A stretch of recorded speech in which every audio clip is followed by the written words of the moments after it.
¿Qué tal? Bienvenidos a La Buena Vida, un espacio donde cada semana tratamos de traeros pues claves para vivir una vida más saludable y con mayor bienestar. Quédate hasta el final porque en este programa va a ser muy interesante. Vamos a tratar primero de los protectores solares sin tóxicos, también de cómo podemos protegernos de los mosquitos de manera natural. Después vamos a tener también una recomendación literaria de algunos libros que os pueden ser de utilidad. Y por último vamos a tener con nosotros al autor y escritor Francesc Miralles. Así que ya lo sabes, si eres un apasionado del bienestar y eres un buscador de respuestas, un inconformista, un inquieto espiritual, quédate hasta el final. Y como ya sabéis, entramos en el verano, nos exponemos al sol, disfrutamos de la piscina, disfrutamos de la playa, pero también es momento para cuidar nuestra piel. Muchos estudios empiezan a cuestionar ingredientes que tienen las cremas y los protectores solares porque pueden ser perjudiciales tanto para nuestra salud como para el medio ambiente. Así que como no tenemos más remedio también que protegernos del sol, queremos pues aclarar un poco este tema y para ello contamos hoy con Nina Benito, que es una periodista experta en cosmética natural sin tóxicos y también es directora de la revista Organics Magazine. Nina, hola, ¿qué tal?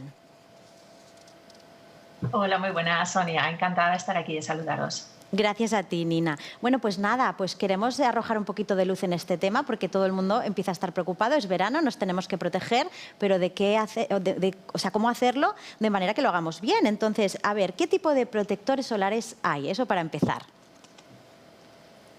Bueno, pues tenemos tres tipos de protección solar. La tradicional, la que hemos utilizado durante toda la vida, que son los filtros químicos. Los filtros químicos tienen partes buenas y tienen pues partes no tan buenas, que ahora veremos. Luego tenemos los filtros físicos y luego tenemos los filtros biológicos. Muy bien, pues estos químicos, ¿no?, que ya suenan mal. A ver, ¿qué son estos protectores? ¿Cómo son? ¿Pueden ser malos para nuestra piel? Bueno, lo primero que tenemos que decir, puede ser malos para nuestra piel y para nuestro sistema endocrino, ¿vale? Que es lo que está apuntando los últimos estudios, es lo que están diciendo. Pero tenemos que decir que todo lo que se vende en nuestro país es 100% legal, ¿eh? No estamos hablando de que sean cosas ilegales, etcétera. Estamos hablando de que, como siempre, la ciencia va por delante de lo que es la legalidad. Y ya la Unión Europea está advirtiendo y está sugiriendo que apliquemos los filtros físicos en vez de los químicos. ¿Qué es un filtro químico? Un filtro químico es el filtro que hemos usado toda la vida. Entonces, esto que nos decían nuestras madres de te tienes que aplicar la crema media hora antes de salir de casa, nos lo ponían antes de salir de casa para que cuando llegásemos a la playa estuviésemos protegidos. ¿Por qué? Porque estos filtros químicos necesitan ser absorbidos por nuestra piel para desarrollar una reacción química que lo que hace es, cuando llegan los rayos, la radiación ultravioleta A y la ultravioleta B, lo que hace es la convierte en calor, ¿vale? La absorbe, la dispersa y la convierte en calor dentro de nuestra piel. El problema que tienen es que algunos de estos componentes tienen una capacidad hormonal, es decir, podría ser disruptores endocrinos que lo que hiciese fuese interferir el desarrollo normal de nuestras hormonas. Entonces, claro, como tiene que ser absorbido por nuestro organismo para causar esa reacción de protección contra la radiación ultravioleta y ultravioleta B, pues ahí ya tenemos un primer problema, ¿no? Lo que pasa es que además también hay muchísimos nombres. No todos tienen esa capacidad de disrupción endocrina, hay otros que son fotosensibles, son muy inestables a la luz, que precisamente, claro, en un protector solar pues es un poco ya complicado, ¿no? Y luego también hay otros que se degradan en otras sustancias que no conocemos del todo. Entonces presentan algunos problemas estos filtros químicos. De hecho, ya han sido prohibidos en algunos países, como puede ser Tailandia y México, y en Hawái, porque no solo son malos para nuestro organismo, sino que también afectan muchísimo a la barrera de coral, que tan importante es para estas zonas. Eso te iba a decir, ¿cómo han conseguido estos países pues poder eliminarlos, prohibirlos, vaya?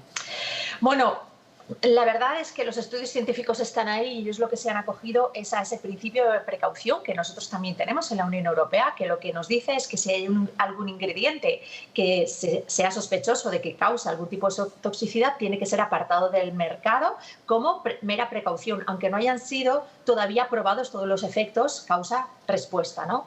Entonces la Unión Europea no está aplicando este principio de precaución, pero otras administraciones sí que lo hacen. Sí que es verdad que carecemos, todos los países carecen de esos mecanismos de control para que no entre ningún solar que tenga estos disruptores endocrinos, ¿no? Sería imposible, tendríamos que tener vigilantes de la playa simplemente para esto, pero sí que está ahí y esta prohibición está hecha, ¿no? Muy bien. Y estos segundos que nos hablabas de los solares con filtros físicos o minerales, ¿nos protegen realmente desde el primer momento? ¿Qué ingredientes tienen? ¿Cómo se aplican? Cuéntanos un poquito de estos. Vale, los solares con filtros físicos, como su nombre indica, son físicos, es decir, en este caso la piel no los absorbe, son como pequeñas partículas, pequeñitas, como pequeños cristalitos que lo que van a hacer es dos cosas. Primero, lo mismo que los filtros químicos, van a absorber y dispersar en forma de calor esa radiación ultravioleta A y B, y en otra instancia lo que van a hacer es reflejar. Es como si nos pusiésemos una media de cristalitos pequeñitos, pequeñitos, pequeñitos. Estos filtros son minerales, son óxido de zinc y dióxido de titanio. ¿Cuál es el problema de estas cremas solares? Pues que, claro, al ser medios físicos dejan un pequeño rastro blanco. Sí que es verdad que desde que yo empecé a investigar en todo esto hace ya una década, ahora han cambiado muchísimo. Ya tenemos filtros físicos y cremas solares ecológicas que realmente no tienen absolutamente nada que envidiar a las que nos poníamos antes con esos aerosoles y que eran totalmente transparentes. Y la verdad es que nos protegen desde el minuto cero. No nos los tenemos que poner y esperar 30 minutos a que causen esa reacción, con lo cual podemos ir a la playa, absorber nuestra dosis de vitamina D, que es otro de los problemas que tenemos en España con la cantidad de sol que tenemos un déficit de vitamina D muy importante. Totalmente. Entonces es importante que nos expongamos un poquito al sol. Claro, entonces llegamos a la playa, nos exponemos un poquito, nada, 5 o 10 minutitos al sol, ¿vale? También depende de cuál sea tu fototipo. Si eres una persona con el blanco británico este que te quemas enseguida, pues igual no hace falta tanto tiempo, ¿no?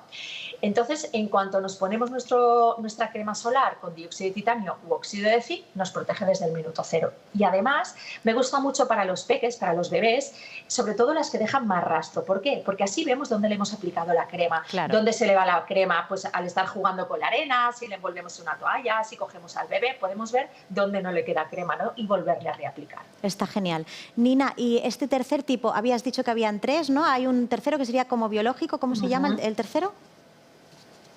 Exactamente, son los biológicos, ¿vale? Esto significa ¿qué son los filtros biológicos? Pues son los que llevan los aceites, las mantecas y los extractos, principalmente de frutas, de vegetales. ¿Por qué? Porque lo que nos ocurre cuando nos incide la luz solar, lo que tenemos es un proceso de oxidación, ¿vale? Cuando nosotros nos quemamos, nos estamos oxidando. Entonces, ¿qué tenemos que tener? ¿Qué tiene que tener nuestra crema solar? Antioxidantes. ¿Por qué? Porque nosotros tenemos dos tipos de rayos ultravioleta, que esto no nos lo dicen en las cremas, ¿vale?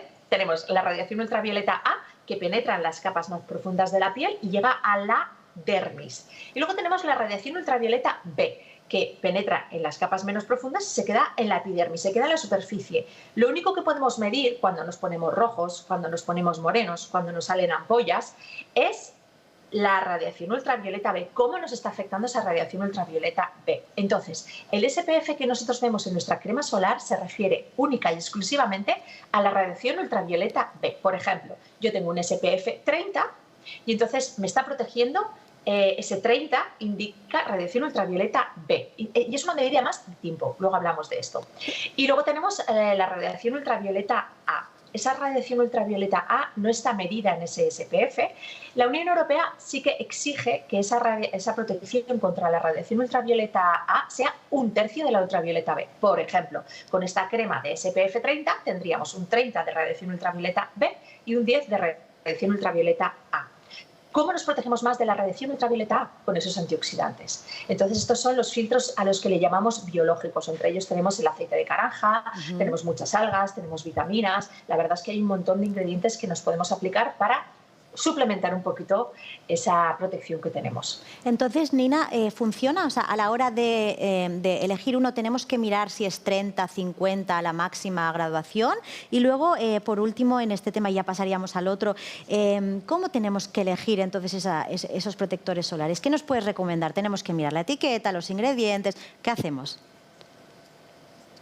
Vale.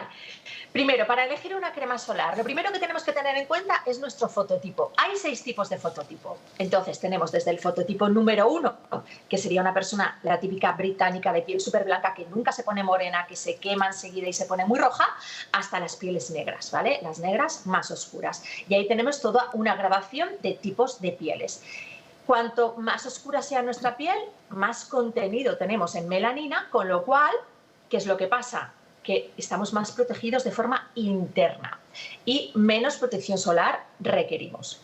Y luego las protecciones solares, eso también va a gustos. Por ejemplo, una de las cosas que suele pasar es que nos compramos un SPF 50, que es muy alto, y nos ponemos muy poquito. La protección solar viene dada por la cantidad, por la concentración que tengamos de esas partículas minerales. Entonces, necesitamos una protección que es, necesitamos aplicar mucho producto. ¿Qué es lo que pasa si elegimos un SPF muy alto? Que nos va a quedar mucho más blanco.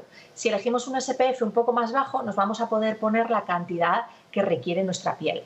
La cantidad que nos dice el fabricante que tenemos que tener para que nos cubra ese SPF, sea 15, 20, 30 o 50, es de 35 gramos por cuerpo de adulto, cada 2 horas. Es decir, tú te vas con tu solar de 100 mililitros a la playa y te dura para 6 horas. ¿A quién le pasa esto? Pues a nadie. Nos compramos un solar y nos dura casi todo el verano. ¿Por qué? Exacto. Porque no nos ponemos la cantidad indicada, nos ponemos mucho menos de lo que toca, con lo cual esa protección no es la que pone en el SPF, que era otra de las cosas que se le reclamaba a la Unión Europea, ¿no? Que las pruebas de SPF pues fuesen un poco más bajadas a la realidad. Muy Entonces, bien. claro, ahí ya tenemos un poco el primer escollo. Vale, y nos recomiendas mirar entonces alguna cosa, algún ingrediente. Tú tienes una guía, ¿verdad?, que podemos consultar. Exactamente. En mi página web, que es organics-mediomagazine.com, ahí tenéis una guía de solares. Tenéis, bueno, hay 700 artículos en los que podéis ver marcas de cosmética ecológica, de protectores solares, y en esta guía os lo explico todo súper claro para que podáis entender cómo elegir un buen solar. Porque además, no solo están estos filtros que serían dañinos y que además hay muchísimas palabras, y luego también está estos mismos filtros, una empresa puede patentarlos añadiéndole cualquier ingrediente, con lo cual ya no sería ese nombre, sino que sería el nombre de la patente. Es muy complicado para un ciudadano de a pie poder discernir qué productos son aptos y no son aptos. Es muy complicado. Yo llevo 10 años estudiando y enseñando a la gente un poco para que pueda hacer unas compras con productos pues, que no tengan estos ingredientes hormonalmente activos. Nina, y otro de los problemas que tenemos en verano también son los mosquitos. Entonces, también hay un montón de sprays y repelentes en el mercado que contienen tóxicos que pueden ser nocivos. Entonces, ¿de qué manera nos podemos proteger también con los mosquitos, ante los mosquitos de manera natural? Claro, nos podemos proteger de muchas maneras. Primero, con plantas, llenando nuestro hogar de plantas que son repelentes de los mosquitos, ¿no? Entre ellas, pues la más conocida sea la citronela. Entonces, si tenemos citronela y vamos pasándole la manita para que desprenda el aroma, vamos a estar protegidos. Luego también tenemos los aceites esenciales, que son como el alma de las plantas, ¿no? Las plantas no se pueden mover, entonces han desarrollado unos compuestos que son estos aceites esenciales que les sirven para ahuyentar, pues para ahuyentar a los depredadores, para ahuyentar las plagas y también para que sirven de fungicida. Entonces son muy potentes y entre ellos tenemos 2 que a mí me encantan. El primero sería del que hemos hablado ya, el de citronela, y luego tenemos otro que también es muy efectivo incluso para el mosquito tigre y para lugares más tropicales, que es el eucalipto citri odora. Estos 2 productos los vamos a poder mezclar con un aceite base, obviamente no nos los vamos a poner directamente en la piel, los podemos mezclar con un aceite como el de jojoba, que en realidad es una cera, pero es la más parecida a nuestro sebo natural, con lo cual es muy agradable. Lo podemos mezclar con un aceite de jojoba y nos lo ponemos en el cuerpo. Otra cosa que podemos hacer es las velas que tenemos en casa, preferiblemente si son de soja o de aceites naturales, le podemos echar al lado de la mecha unas gotitas y entonces eso se nos convierte directamente en un ambientador y ahuyenta mosquitos directamente. Maravilloso, ¿no? Porque nos da un aroma muy rico y además nos ahuyenta a estos indeseables bichitos.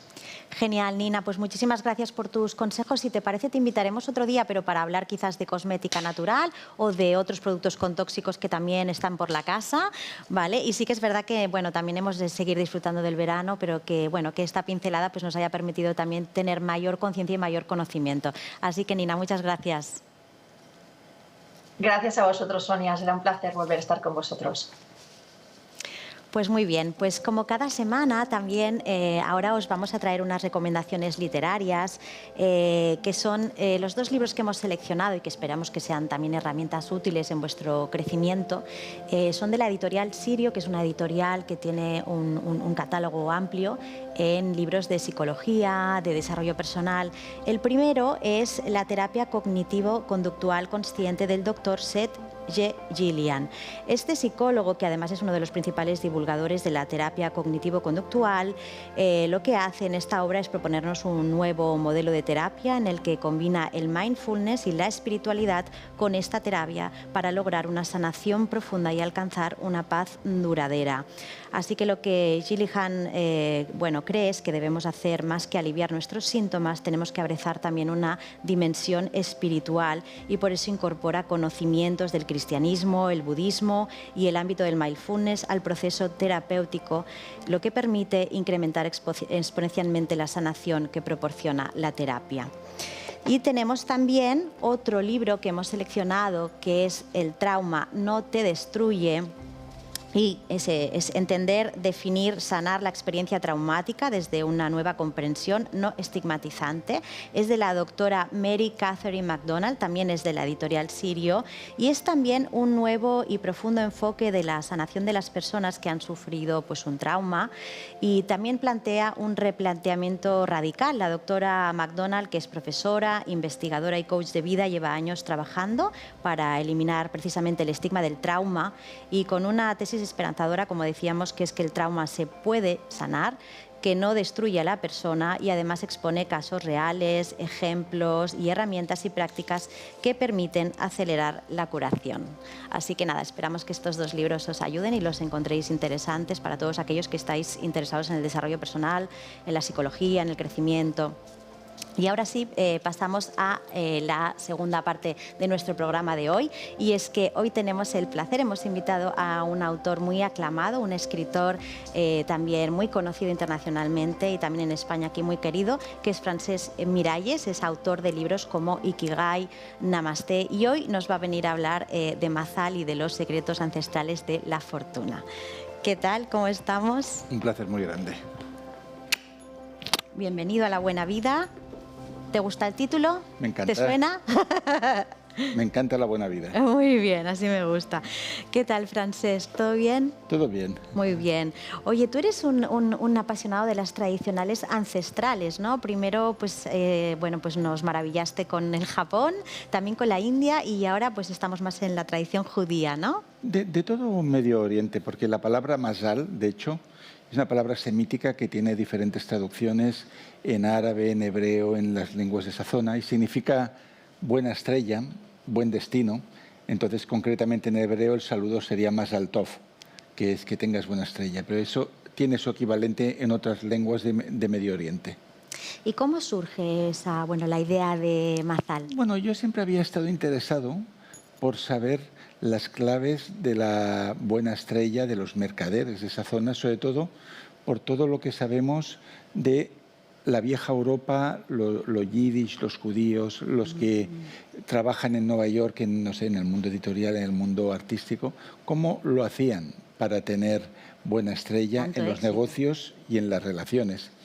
Y una filóloga de lengua hebrea me dijo, es que ese secreto que tú quieres saber está contenido en las tres iniciales de Mazal, porque en estas lenguas originalmente se escribían sin las vocales. Y cada consonante tiene un significado primario.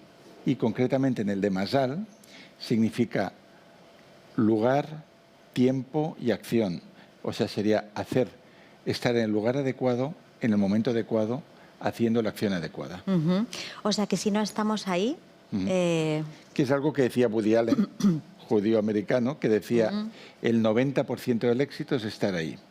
O sea, las personas que se quedan en casa, que están en el sofá esperando que venga la oportunidad, se pierden el otro 90% de opciones de que haya un encuentro, surja una idea, haya una puerta que se abre. Pues nada, es una preciosa fábula, la verdad es que a mí me ha encantado, te lo tengo que decir, que me lo he acabado en 3 días.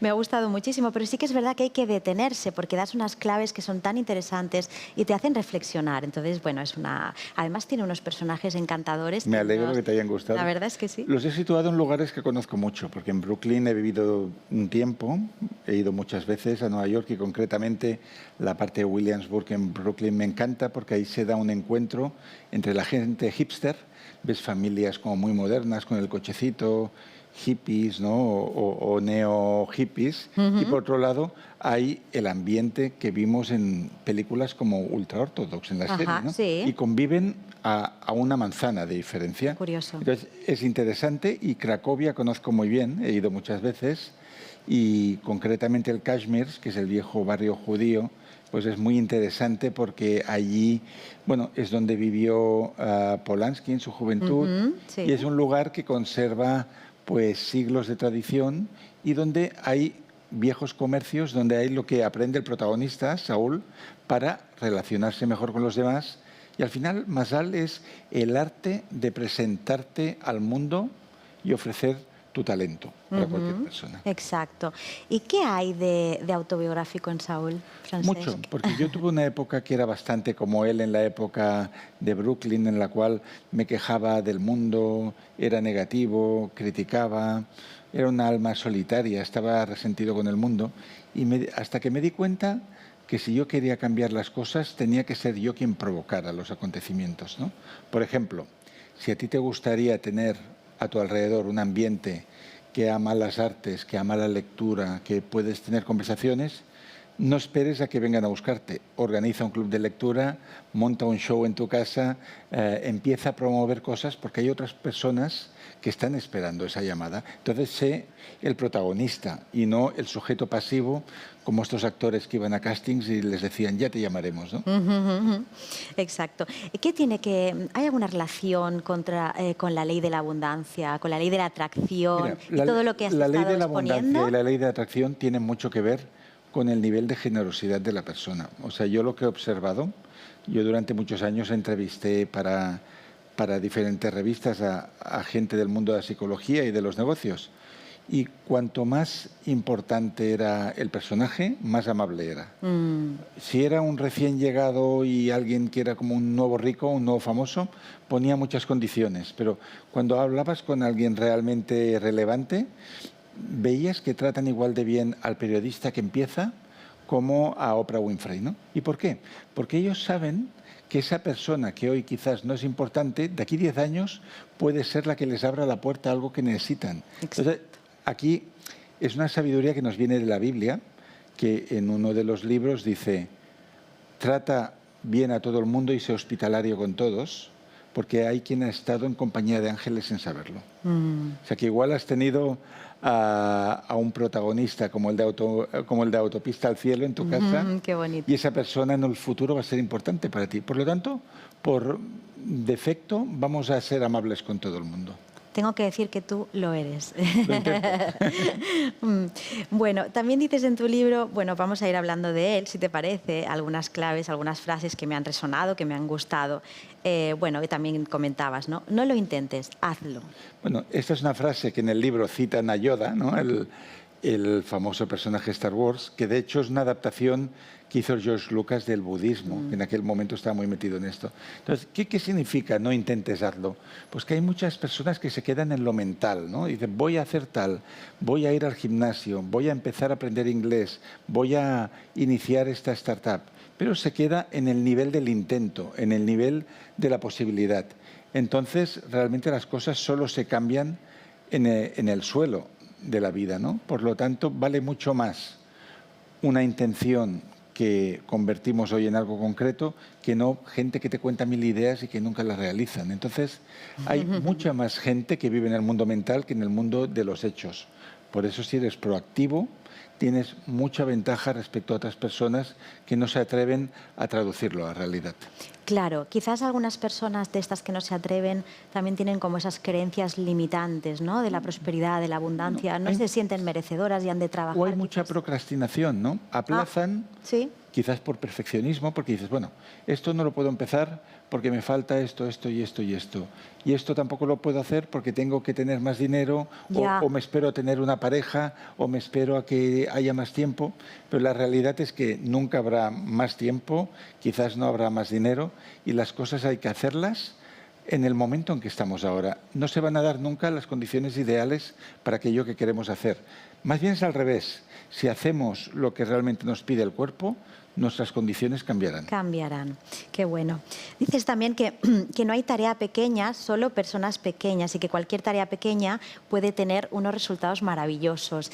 Y a mí me gustaría que me explicaras una anécdota que te he escuchado contar sobre una tarea pequeñita que ibas desarrollando y qué pasó ahí, que bueno... Bueno, a ver, yo lo que uno ve cuando lee las biografías, por ejemplo, Walt Disney empezó como ilustrador de periódicos. Estoy seguro que cuando él ilustraba, lo hacía con la misma importancia que cuando tenía su propia empresa y preparaba Blancanieves, que fue su primer lanzamiento, ¿no? Pues eso es aplicable a todos. Si tú eres una persona que tiene amor por lo que hace, aunque la vida te haya situado en un sitio que no será el definitivo. Yo, por ejemplo, trabajé muchos años de camarero mientras era estudiante de universidad. Pues yo, para mí, la persona que se acercaba a la barra era la persona más importante del mundo. Qué bueno. Y no se trataba solo de servir un café o una cerveza, sino intentar que esa persona se fuera con una sonrisa.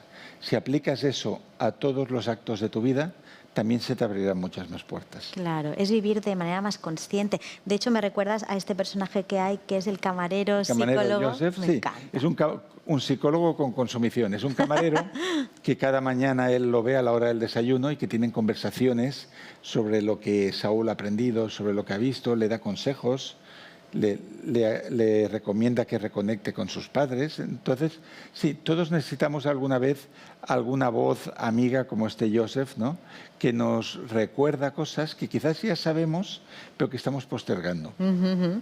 Y lo de las tareas pequeñas te lo comentaba porque te había escuchado, y me gustaría que se lo contaras a la audiencia, que habías trabajado para una editorial leyendo manuscritos. ¿Qué pasó con aquella tarea tan pequeña que de repente...? Mira, yo un consejo que doy, yo voy a muchos institutos y universidades donde hay gente joven que están pensando en su futuro.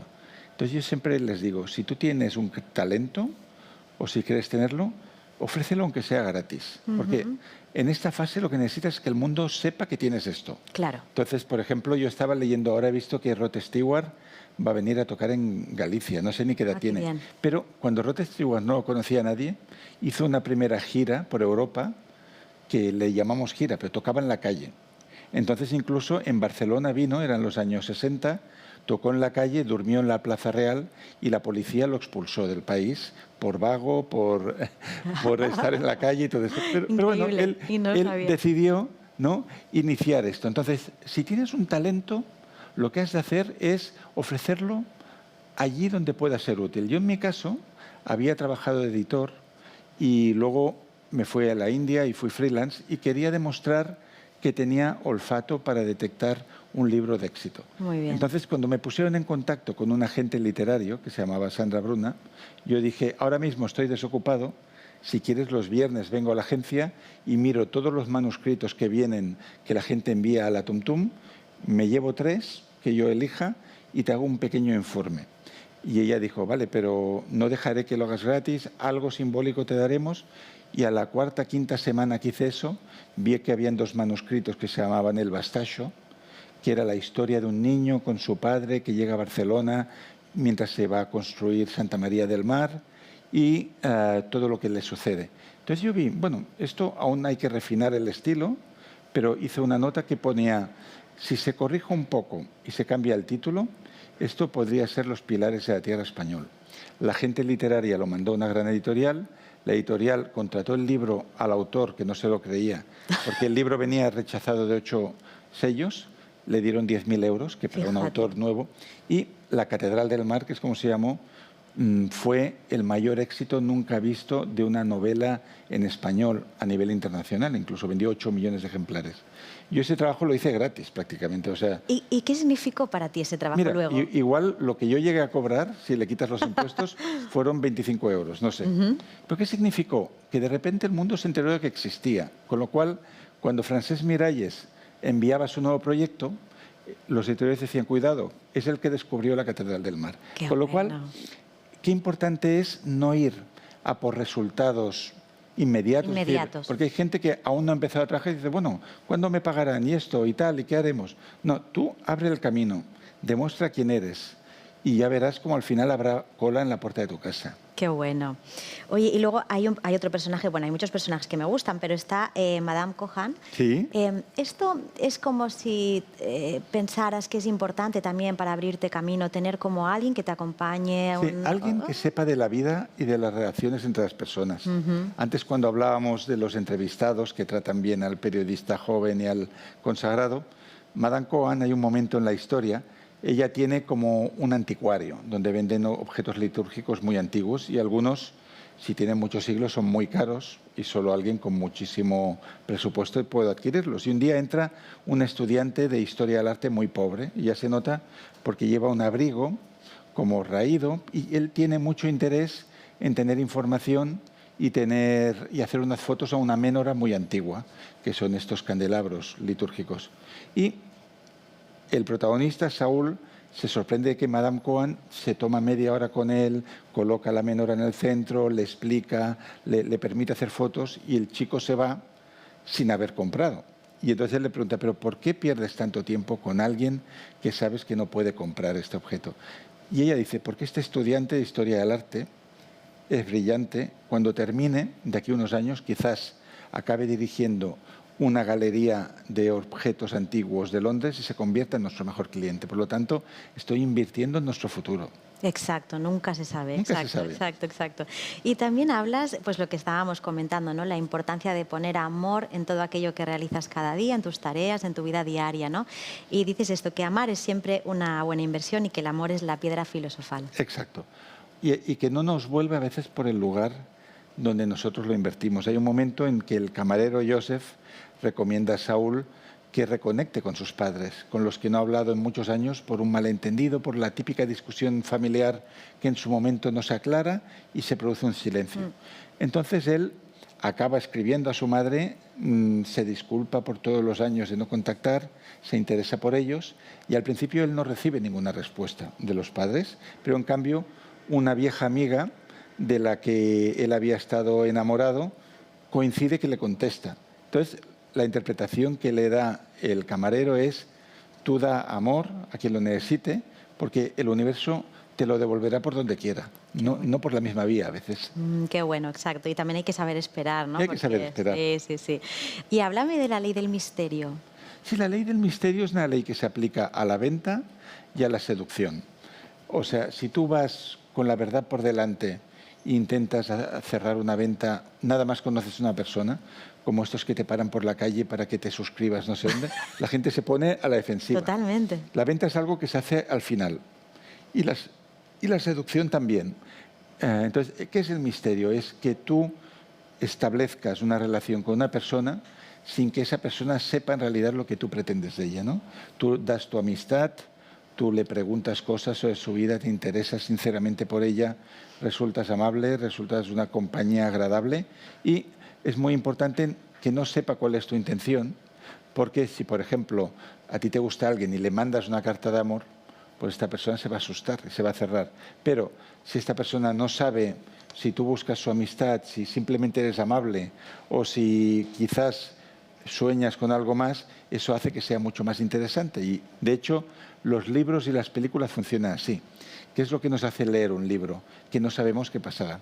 Y las películas también. En lo que no se dice, a veces es donde está el verdadero imán de las personas y las historias.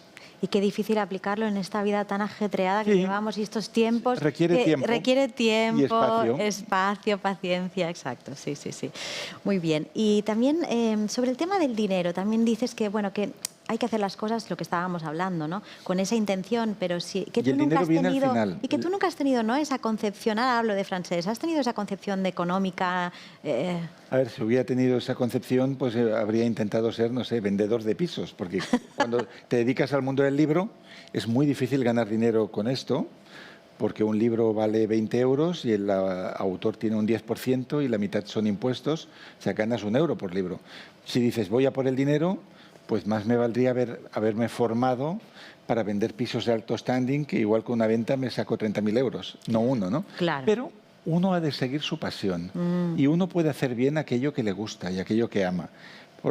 Por eso, lo primero que tú te tienes que preguntar es qué cosa de todas las que tú podrías hacer te apasiona más que ninguna otra. Pues si es comunicar y realmente tu corazón está en la comunicación, pues vas a hacerlo mucho mejor que si eres abogada o cualquier otra cosa. Totalmente.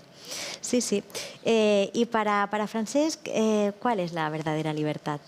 Para mí, la verdadera libertad es no tener que hacer cosas que contradigan tus principios. O sea, intentar ser coherente con lo que dices, con lo que piensas y con lo que haces. Esa es la libertad. No hace falta más. Totalmente, qué bueno, qué bueno. Vale, y bueno, yo también querría saber, por último, sobre la buena estrella. Entonces, ¿tú crees en el destino? Creo en el destino que nos construimos cada uno. No hay nada escrito, realmente.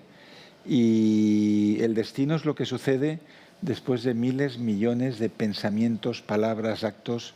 Y cuando no nos gusta el lugar donde estamos, que es lo que le sucede a Saúl al principio del relato, lo que nos hemos de preguntar es qué hemos hecho mal para llegar hasta aquí, qué podemos hacer mejor para llegar a otro sitio. Qué bueno. Bueno, pues ha sido súper interesante, la verdad, la conversación. Ahora, ¿qué planes tienes estos? Pues porque mira, acabas de escribir el libro. El plan es mañana irme a Japón, que voy a guiar un grupo de 20 personas, de 20 viajeros, a través de una agencia que tiene relación con el país donde trabajo. Y estas personas seguramente va a ser la primera vez que están allí y yo hago como de guía cultural. Vamos a hacer clubs de lectura. ¡Qué bonito! Entonces, espero que sea una buena experiencia. ¡Qué bonito! Y además estás con tus conferencias. Estoy dando conferencias. Haces unos cursos sobre el Ikigai, también muy interesante. A veces hago algún curso de Ikigai, sí. Estuve dando conferencias en Quito, en Madrid, en muchos lugares. Entonces, buena parte de mi trabajo es ir a lugares que normalmente me piden que hable del propósito vital, del Ikigai, y contactar con personas que están intentando encontrar su misión en la vida. Qué bueno. Pues nada, muchísima suerte y esperamos que esto no sea la última vez que vengas alguna vez más a contarnos más cosas sobre la vida y sobre tus libros. Y a ustedes pues les esperamos la semana que viene con más claves de salud y bienestar aquí, en La Buena Vida. Muy bien.